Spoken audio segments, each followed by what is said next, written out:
तो मतलब बड़ी एक लाजमी होनी चाहिए कि इनकी साइको एनालिसिस ऐसे लोगों की होनी चाहिए जो दूसरों की ज़िंदगियों को वो कर रहे हैं और एक टैलेंट को रॉ टैलेंट या वैसे जिसको मार रहे हैं। अभी इसी जनरेशन मैंने वाली बात की थी, मैंने बहुत से ऐसे देखे बच्चे, उन्होंने बोला कि वी डैम केयर यार, हमारी तो इस तरह की पता नहीं कितनी जॉब, और they quit and they are very happy. एक बच्चा था वो साथ ही हमारे, वो मैं उसको कहता था कि यार तुम कहाँ ट्राई करो, ये करो।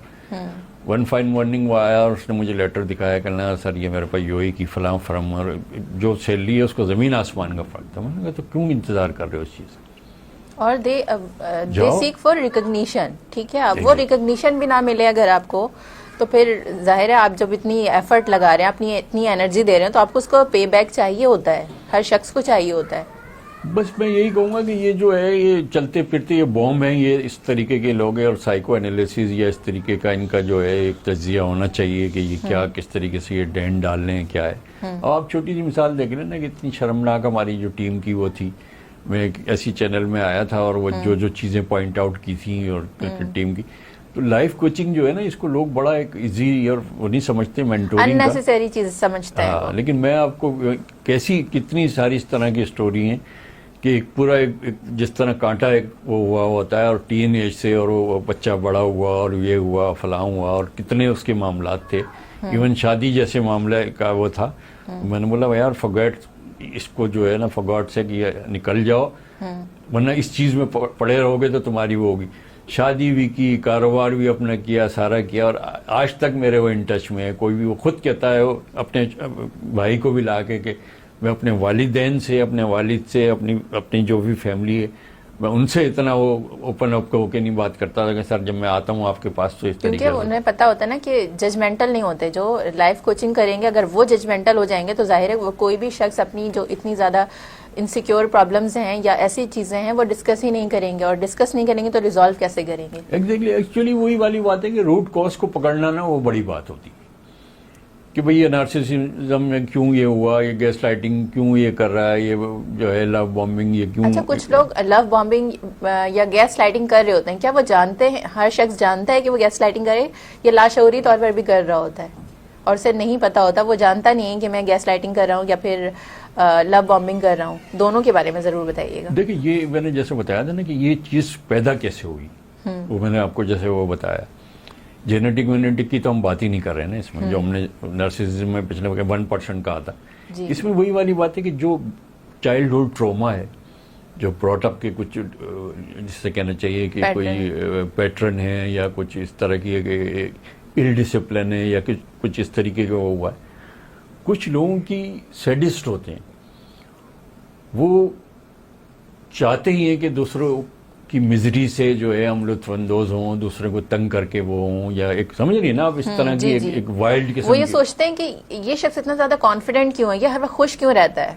हाँ, वो कोई भी वैसा रीजन हो जाता है तो उनको उसकी मिजरीज को देख के, उसकी जो परेशानी को देख के उसको लोग जो है एनर्जी फील करा के उसको जो है ना एक बड़ी सेटिस्फेक्शन होती है। सैडिस्ट लोगों की, कुछ लोगों की है ये इस तरीके से, और होते हैं वो माशरे में इस तरीके से। अच्छा, वो लोग जो गैस लाइटिंग का शिकार हो रहे हों, वो अपने आप को किस, जब उनको रियलाइज भी हो जाए तो उनको क्या करना चाहिए?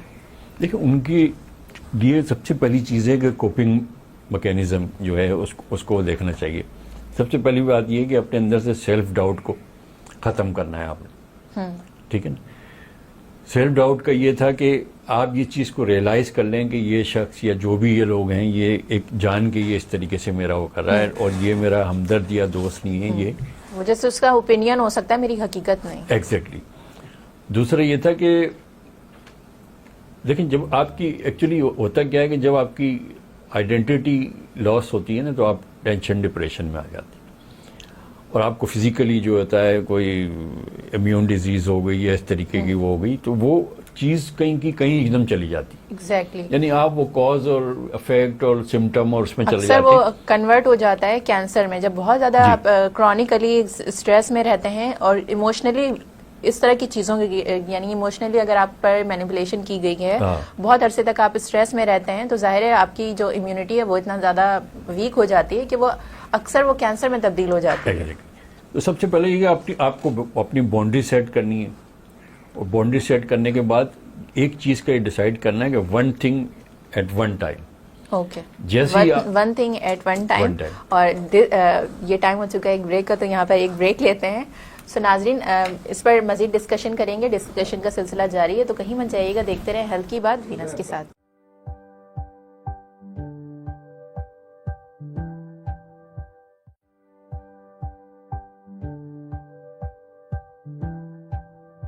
Welcome back, you are watching health की बात वीनस के साथ। और बात हो रही थी कि किस तरह से गैस लाइटिंग से खुद को बचाना है, यानी जब आपको रियलाइज हो जाए कि गैस लाइटिंग आपके साथ हो रही है तो आपको कौन कौन से स्टेप्स लेने चाहिए सो दैट आप उससे बच सकें। देखिए, एक तो ये था कि हमने अपनी बाउंड्री को सेट करना, one thing at one time. ये जिस तरीके से बात को फ्लाई ओवर करने की कोशिश कर रहे हैं, या आपको जैसे कहना चाहिए कि जो आउट ऑफ द ट्रैक करने की कोशिश करेंगे उसी पॉइंट पे बात करें। दूसरा ये था कि आपने किसी भी कंडीशन में, किसी भी हालत में चिल्लाना नहीं। आप अगर चिल्लाए तो वो बात को वहीं पर ही वो कहेगा कि यू आर रॉन्ग, देखो मैं येल कर रहे हो, मैंने इसी वजह से मैंने तुम्हें वो किया। दूसरा ये था कि आपको सपोर्ट सिस्टम लाजमी रखना पड़ेगा। बिल्कुल ही आपके कोई करीबी, आपके जो लव वन हैं वो, या आपके बहुत ही करीबी कोई दोस्त, नॉट मल्टीपल ना, किसी एक को। और लाइफ कोचिंग इसके लिए सबसे बेस्ट है कि लाइफ कोच या मेंटोर हो, वो आपको डे टू डे जो है वो चीज़ बताए, और उसको आप एक चीज़ होती है जिसको हम लोग कहते हैं असर्टिवनेस, यानी कि बात का तरीक़ेकार जो है वो आप वो कर लें। ये एकदम कोई नई चीज़ को किसी तरीके से लाके, जैसे मैंने पिछली उसमें मैंने मिसाल बताई थी आपको कि कप रख दिया है मैंने या आपने रख दिया है, या किसी का जैसे कप गिर गया, अब वो कप ना गिरा मुझसे और मैं ही रीज़न दूंगा कि भाई तुमने यहाँ रखने की जगह ही नहीं दी, क्यों रखा तुमने यहाँ, बजाय इसके कि अपनी गलती को ऑन नहीं करना। ये रैम्बलिंग इनका ऐसा होता है, 6 महीने पहले अच्छा ये हुआ था, 3 महीने पहले हुआ था, वो बंदा सोचता है कि यार मैंने ये 6 महीने पहले की ये बात का मुझसे इसका क्या ताल्लुक। तो वही वाली बात है कि एक पॉइंट पे बात करनी है, चिल्लाना इनसे नहीं है, बहस इनसे नहीं करनी, और जैसे ये इधर उधर वो करें आपने उस पर आना चाहिए। दूसरा ये था कि इनसे डरने की ज़रूरत नहीं है। जो आपके या सुनने वालों के ये जानने सबके ये दिमाग में है कि ये बहुत बहादुर होते हैं, नहीं, ये अंदर से बिल्कुल वीक लोग होते हैं। ये सिर्फ वीक भी होते हैं और विक्ड भी होते हैं। हाँ, ये बिल्कुल आपके जिसे कहना चाहिए, क्योंकि इनकी हर बात वो कहते हैं ना अंग्रेजी में वेग होती है, अनक्लियर होती है, कोई क्लियरिटी नहीं होती इनके उसमें। तो इनका ये था कि टू दी पॉइंट इनसे बात करनी है, और इनको बिल्कुल, हाँ, ये नहीं कोशिश करेंगे जी ये बिल्कुल वन फाइन मॉर्निंग ये बिल्कुल ऐसा हो जाएगा, ऐसा कोई दुनिया में ना इलाज है इसका, ना हुआ है इस तरीके से। हाँ, अब जो माइंडसेट को चेंज करने में अरसा लगता है। हाँ, अब ये जो है कि ये जो गैस लाइटर अगर ये खुद चाहें, और कुछ ऐसे भी हैं ऐसे केसेस कि जैसे मैं जानता हूँ उनको कि वो अपने वालिद के ज़माने में जो है वो का उन्होंने बिजनेस संभाला, और 43 ईयर्स की उम्र में आके उसको ख्याल आया, और वो यूं ख्याल आया कि अब्बा के यानी वालिद की डेथ हो गई, कारोबार एक खानदानी वो था, और जब उन्होंने अपने वालिद के ज़माने के लोगों को फायर किया तो फिर इसको ज़रूरत पर चले गए वो लोग। फिर इसको देखा कि यार ये लॉस में आ रहा है, सारा कुछ है, तो फिर ये चीख चिल्ला के ये जब वो वहाँ गया तो कहता है कि मुझे खुद इसका एहसास हुआ। और बात सिर्फ इतनी थी कि बचपन में ड्राइंग रूम में वो बैठा हुआ, 4, साढ़े 4, 3 साल की उम्र थी, वो बच्चा बार बार आया कुछ चीज़ मांगने है क्या, तो बाप ने सिर्फ इसको इतना कहा, या दिख नहीं रहा कि अंकल बैठे हुए, उसने इस चीज को कर लिया कि अंकल बैठे हुए हैं, वो चीज ही इसी के सामने मैंने बात नहीं करनी, and he become purely introvert. और इंट्रोवर्ट बनने के बाद वो ये हुआ कि वो सारा कुछ हुआ। जब इसकी वालिद की डेथ हुई और कारोबार संभाला सारा कुछ, तो एकदम ये रश जैसे हो जाता है उसमें आ गया, येलिंग कर रहा है, पिच का इसको नहीं पता, रिदम का नहीं पता कि वॉइस का कितना मॉड्यूलेशन है, ये वो फलाना। लेकिन अच्छी बात ये थी कि इसको इस चीज़ का एहसास हुआ कि जब इसके अपने यानी कि जो वालिद के जो मुखलिस लोग थे, जब वो कारोबार से अलग हुए और जो दूसरे इस तरीके के लोग आए और ये लॉस में आने लगा, तो फिर ये सही हो गया। रियलाइजेशन हो जाए तो फिर आप उसको बहुत जल्दी ठीक कर सकते। उसकी सेशन लिया, उसके सेशन लेने के बाद वो सारा कुछ जो है वो किया। अच्छा, क्या कुछ स्पेशल पर्सनालिटी टाइप के लोग होते हैं जो कि इस नार्सिसिज्म का ज्यादा शिकार होते हैं? स्पेशल क्या, ये मकसद जो ज्यादा यानी एम्पैथी शो करते हैं या कंपैशन शो करते हैं, या फिर जो बहुत ज्यादा सेंसिटिव होते हैं, क्या वो लोग ज्यादा मैं एक चीज आपको बताऊं, एक चीज होती है हम लोग उसको कैमोफ्लेजिंग करते हैं।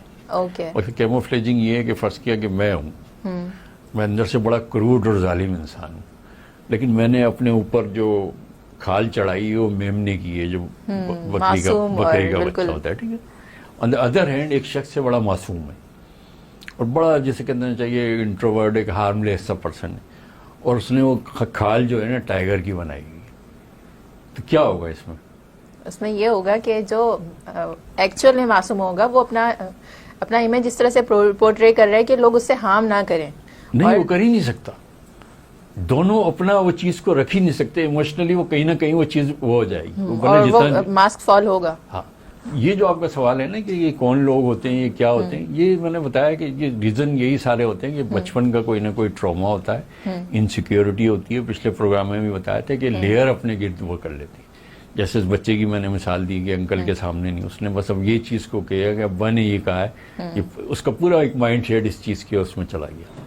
इसीलिए कि जो यहाँ फिर ये मुझे बात करनी पड़ेगी कि जो ग्रोथ माइंड सेट वाले लोग हैं, जो कि हर चीज को वेलकम करते हैं, वो जिंदगी में वो हर्डल को आगे बढ़ते रहते हैं। आप जिंदगी में जहाँ अटके, आपकी न्यूरोप्लास्टिसिटी ऐसी बनी, आपके तमाम जो है जो इस तरीके के पैरामीटर्स हो गए, वो आपकी थॉट पूरी आपकी शख्सियत बन जाएगी।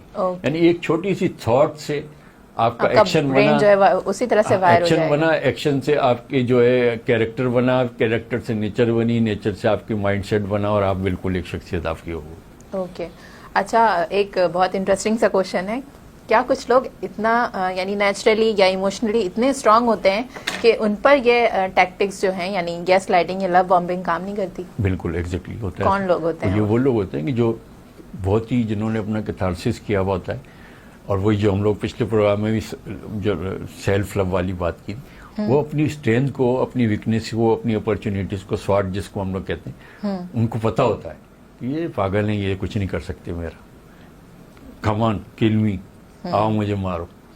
वो तो इनका टारगेट क्या होता है, वो तो इनका टारगेट क्राउड ही नहीं होता, उनको तो ऐसे जो इतने हाई तो भागते होंगे। हाँ, लेकिन ये हर शख्स के बस में ये बात हो सकती है। हर शख्स अपने आप को अपनी स्ट्रांग कर सकता है, अपनी कंपनी को, अपने आप को समझे। देखें, लोनर और लोनली एक अलग अलग चीज है। I am not loner, but I like, मुझे जो है लोनलीनेस बहुत अच्छी लगती है, इसलिए कि मैं खुद अपनी कंपनी को एंजॉय करता हूँ, अपनी किताबें, ये सारा कुछ। अब वही वाली बात है कि जब आपने सेल्फ एक्चुअलाइजेशन के लिए अपनी आपको स्ट्रेंथ पता है, तो ये तो कुछ भी नहीं कर सकते ये। एग्जैक्टली, फिर उनके तो जो ओपिनियंस मैटर नहीं करते, अपने आप को वक्त देना चाहिए। हमारे यहाँ माशरे में अनफॉर्चुनेटली हम जो है ना वो दूर देखते हैं, उसकी गाड़ी, उसका घर, उसका ये, उसका वो, फलाना। आपने सारा दुनिया का काम अपने ऊपर करना है। सबसे बड़ी जंग, सबसे बड़े टूल, सबसे बड़ा टेक्निक, सबसे बड़ा, at the end of the day आपको रहना तो अपने साथ है। एग्जैक्टली, अपनी जात को छोड़ के तो आप नहीं रह सकते। So, जब प्रोग्राम का हमारा अख्ताम हो रहा है, तो आप हमारे देखने वाले जितने लोग हैं उनको क्या मैसेज देना चाहेंगे? मैसेज मेरा बड़ा, जैसे डॉक्टर साहब ने भी अभी बताया कि आप लोग जो है ये लाइफ कोचिंग को या मेंटोरिंग को, इसको फजूल चीज़ ना समझें। पूरी दुनिया में हर स्पोर्ट्स, हर शोबे में, हर जगह जो है बिजनेस कोच, माइंड कोच, फलां कोच, ये सारे होते हैं। तो कभी ना कभी अपने जो भी दिल की बातें उनके सामने रखें। वो एक ट्रेंड और एक प्रोफेशनल होना चाहिए, नॉट एक जैसे कहते हैं एक सब्जेक्टिव नॉलेज या किताबी इल्म, ये सारी चीज़ें जो है। तो अपना और अपने अतराफ़ के लोगों का खुद भी आप ख्याल रखें, खुश रहें, और कोशिश ये करें कि दूसरी आप